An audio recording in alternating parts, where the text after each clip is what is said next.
सखी है हमरा बलम के सरकारी नौकरी। सखी हो हमरा बलम के सरकारी नौकरी।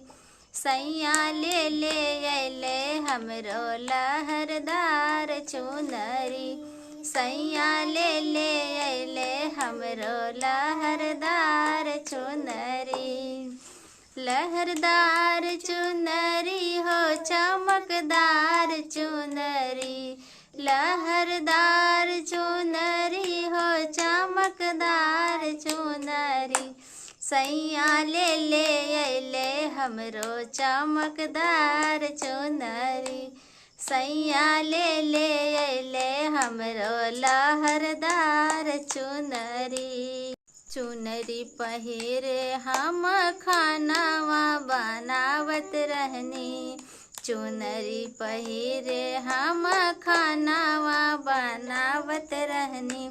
सखी हो देख देख जरेली ननद छिनारी।